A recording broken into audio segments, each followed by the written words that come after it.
ভারতীয় সেনা পৌঁছে গেছে ফিঙ্গার 4 এরিয়ায়। একেবারে সামনাসামনি আই টু আই কন্ট্যাক্টে ভারত ও চীনের সেনা।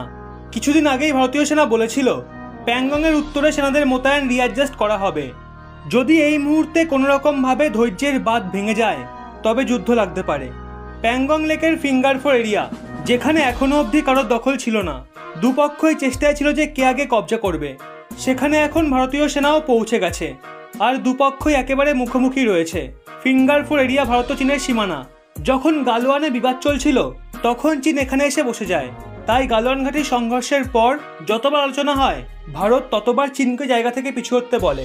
কিন্তু অতবার বলা সত্ত্বেও যখন চীন পিছনে সরে না, তখন ভারত প্যাংগং লেকের দক্ষিণ কিনারা কবজা করতে শুরু করে। ব্ল্যাক টপ, হেলমেট টপ দখল করে নেয়। এবার প্যাংগং লেকের উত্তর কিনারায় ফিঙ্গার 4 যেখানে চীন বসেছিল, ভারতীয় সেনাও সেখানে পৌঁছে গেছে। কি এমন গুরুত্ব রয়েছে ফিঙ্গার 4 এরিয়ার, সেটাও আমাদের জানতে হবে। ফিঙ্গার 4 এরিয়াকে চিরাচরিত এলএসি বলে মনে করা হয়, কিন্তু কোনো দেশই এটা মানে না। ভারতের মতে ফিঙ্গার 8 পর্যন্ত ভারতের সীমা, আর চীনের মতে ফিঙ্গার 2 পর্যন্ত চীনের সীমা। কিন্তু কাজ চালানোর মতো এলএসি ফিঙ্গার 4 এরিয়া ছিল। এখন ইন্ডিয়া এই টপেও পৌঁছে গেছে। এখানে ইন্ডিয়া আর্মি বেস বানিয়ে নিয়েছে। এই এরিয়াকে ডমিনেট করার গুরুত্ব হলো এবার চীন এর আগে আর এগোতে পারবে না। অনেকেই হয়তো জানেন চীন ফিঙ্গার 3 এবং ফিঙ্গার 4 এরিয়ার মাঝে চলে এসেছিল। সে চাইলে আরও এগোতে পারত, কোনোই ভরসা ছিল না। কিন্তু এইবার চীন আর ফিঙ্গার 4 এরিয়া পেরোতে পারবে না। খবরটা কাল রাতের 29-30 আগস্ট রাতে লাদাখ মুখপুরি টপের কাছে যে সংঘর্ষ হয়েছিল ভারত ও চীনের মধ্যে, সেরকমই কিছু ফিঙ্গার 4 এরিয়াতে হওয়ার তুমুল সম্ভাবনা রয়েছে। কেননা চীন আগে এখানে বসেছিল, ভারত তারপর চীনকে ঠেলে পেছনে সরায়। আর বর্তমানে ভারত স্ট্র্যাটেজিক রূপেই জায়গা দখল করে নেয়। তাই চীন তো চুপ থাকবে না, কিছু না কিছু তো করবেই।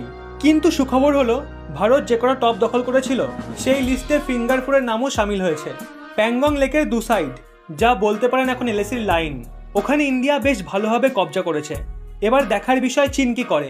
চীনও কি আলোচনার মাধ্যমে ভারতকে পিছু হটতে বলবে আর নিজেও পেছনে সরবে, নাকি আড়ালে আবার কোনো ষড়যন্ত্র করবে? এখন কি হবে সেটা সময়ই বলবে।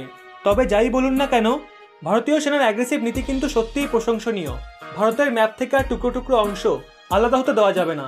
আকসাই চীন ভারতের অংশ, আর ভারতকে সেটা যে কোনো মূল্যে ছিনিয়ে আনতে হবে।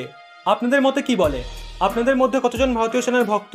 দয়া করে লাইক কমেন্টের মাধ্যমে জানিয়ে দিন। কেননা ভারতের এত বড় অ্যাচিভমেন্টের পরেও কমেন্ট বক্সে ভারত ও ভারতীয় সেনাদের নিন্দা করতে চীনা প্রেমীদের অনেক আজে বাজে মন্তব্য আসবে। তাদের উপযুক্ত জবাব আপনারা কিভাবে দেবেন তা আপনারাই ঠিক করে নিন। তাদের বুঝিয়ে দিন ভারত ও ভারতীয় সেনাদের প্রতি আপনাদের ভালোবাসা কতটা গভীর। আর দেশের ব্যাপারে ভুলভাল কথা বললে আমরাও ছেড়ে দেব না। রঘুনাথ মালিক এবং লিউক, সুব্রত বারিকদার সহ অনেকে এই পরিবারের এমন কিছু সদস্য যারা বেশ সুন্দর সুন্দর কমেন্ট করেন। চাইলে আপনিও করতে পারেন। বেছে বেছে সেরা কমেন্টগুলো তুলে ধরবো আপনাদের সামনে। আর এখন বর্ডার সংক্রান্ত এরকম ব্যাক টু ব্যাক আপডেট পেতে রহস্য বাংলা চ্যানেলটি সাবস্ক্রাইব করে পাশের বেল আইকনটি অল করে রাখুন।